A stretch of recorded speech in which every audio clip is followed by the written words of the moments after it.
Hey guys, Andy here. I'm always quite excited when I get to show off one of my own apps, and in this case it's AutoBuddy.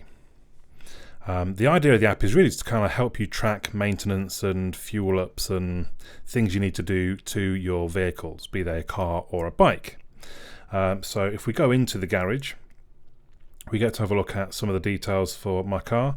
When things are due, they turn red when they're coming up, or when you're in the last 30 days towards it, I think.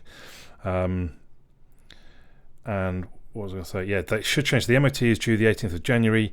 When you get within a month and you log a new MOT in the maintenance log, which I'll show you in a second, it should then push it on from that date forward a year. So likewise with the service, but just to forward a year from that date, if that makes sense, of the date of the service, not the date that's there. So they're slightly different, MOT and service. You get to say when your tax is due. These things turn red when they kind of warning you.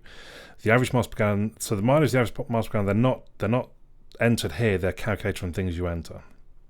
So let's just show you some of the mileage logs. For example, I went and had my lights tinted at Mudgestang, cost me £438 front and back. That was the mileage at the time. Put the date in. In this case, none of the parts were changed, but if we find, so that'll be a service. One of the notes was brake pads wearing thin, so the brake pads got changed, oil changed, air filter, full service, and passed MOT at the same time. Cost me £434. You enter that, and it logs it all when you've had the different parts changed, which then shows up in the parts log.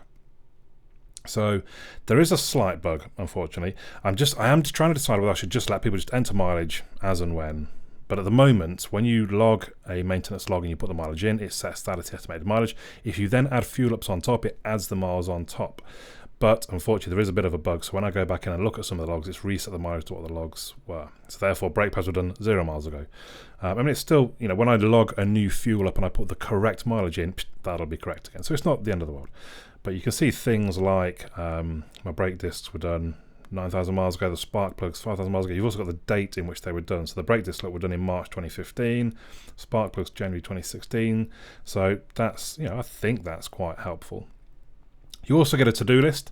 So last time I was in over my service and MOT, he's pointed out that my differential is a bit noisy and therefore probably needs replacing, as does my suspension. So I can put the sort of expected cost of these things. I can also put links in. So if we tap at the top half, we get to see the actual to-do log. So rear tyres, that's the expected price. I've pasted the URL in there. It's a high priority. When I then tap on the URL, it opens it in the browser. So if you find something online that you think, oh, do you know what, I want to fit that to my car or my bike, copy the URL, make a to-do list, and paste the URL in. This is just the My Tyres website. Honestly, it does work. It's just the browser now being slow, and I don't think we'll bother waiting particularly. We'll try once more on the rear tyre, just on the off chance. I mean, it's the same flaming website. So I don't know why I'm thinking it's going to be any quick. Oh, there we go. And there on my rear. So there's my rear. There's my front, actually. I think it's finally opened. Anyway, either way, whatever. So those, you can have links in that. I think it's quite handy. Just press the plus to add new ones. You can change the priority, as I kind of mentioned. What else? So obviously you can delete a vehicle. We can switch over to my bike. See the bike details.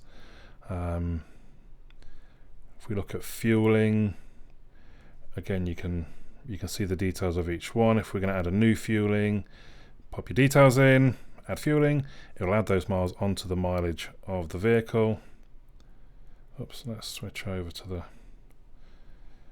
those. I actually put these are real fuelings, so not the best miles per gallon in the car, but that's not why I have it. There are a few settings. So you can turn off the image if you don't particularly want the image in the background. You can turn that off. I quite like it. Let's put it back on. You get to change the currency. That was a request by one of my beta testers. So you can. It doesn't really make any difference other than just the symbol that gets put in front of it at times. You can switch to kilometers, which does make a difference because actually I'll go to the locations bit in a second and show you why. Fuel ups to count towards your miles per gallon. So you can change the amount that you would want. So if you only want the last 5 to count towards it, there you go, the last 5. Obviously, if there's not as many as 5, it's only going to use what's there. But minutes between location updates, so it will poll your position. I did wonder about trying to turn that off when it's not in use. I thought it should, but it was causing somebody battery drain. So, well, I think and me to be fair. So I've set it. You can set however minutes you want between. Oopsie. Well, yeah, you could have 500. between polling. And again, I'm going to show you the locations in a minute, but you can decide here if it's going to include car shows and bike shows or just one or the other. You can also go to your About There's Me. You can send feedback if you wish, please do. Although someone said they sent something, I haven't seen it, so I'm not sure it's working. Although somebody did send feedback and I did get it. Now, it wants access to media and photos and stuff. I'll show you why in a second, and obviously your location, because we're going to locations. So if I hit traffic, it's going to download traffic from the government website. It's about 3 meg, be aware. There they are. I can't actually remember now. So we can view on a map. We can center it on us. Now the orange ones are kind of generally severe disruption, in excess of 3 hours delays or road closure. I'd be fairly sure they would be road closures, and they're going to be there most of the time. The red ones are actual, the way I see it, actual delays, minor disruption up to 15 minutes delay. So I think that's kind of handy, isn't it? It's quite a simple way of visually, if you know which way you're going and you say, oh, I was going to go around the M25. I mean, obviously everyone knows you can get it on Google Maps and things, but I just thought actually it's quite a nice visual way. If you are a biker, there are biker hotspots loaded in, and this is where I say this is in miles, because you can have in kilometres if you should wish. These are just UK biker hotspots, and again, you can see them all on the map if you wish, or you could go in and see some detail on it. And what I'm quite proud of is my auto shows one, because that downloaded very quick, and you can update the list by tapping update list, obviously.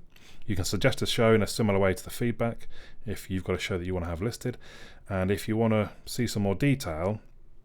So Motorcycle Live, it's at the Birmingham NEC, it's got some details on there, and there's the link that you can go straight to their website.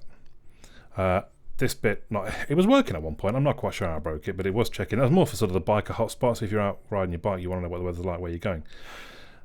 So that's the locations. Oh, there is also the rain forecast at the bottom. Again, that's mainly for sort of bikers.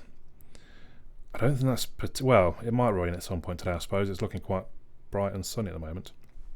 So there we go, AutoBuddy. If you are just a biker, and I mean that as in you don't have a car, not that you're lesser than a car driver, because I'm a biker, there is Biker's Best Friend as well, which is basically the same thing. Let's just turn the background on so you can see a bit sort of KTM themed. So it's basically the same thing, but just with, well, yeah, biker themed really, basically. Everything is the same there. So there we go. Let me know your thoughts of the app. Any sort of suggestions or comments, please let me know. I'll still be working on it. If you use it and you like it, please do leave a review in the App Store. That'd be great for me. I've not had any as yet. Well, I've only just gone live a couple of days ago, but any, preferably 4 or 5 stars. If it's less than that, email me first. Maybe I can fix whatever your issue is. But there you go. Biker's Best Friend and AutoBuddy by Android Andy UK is me. My name's Andy. I'll catch you all again soon.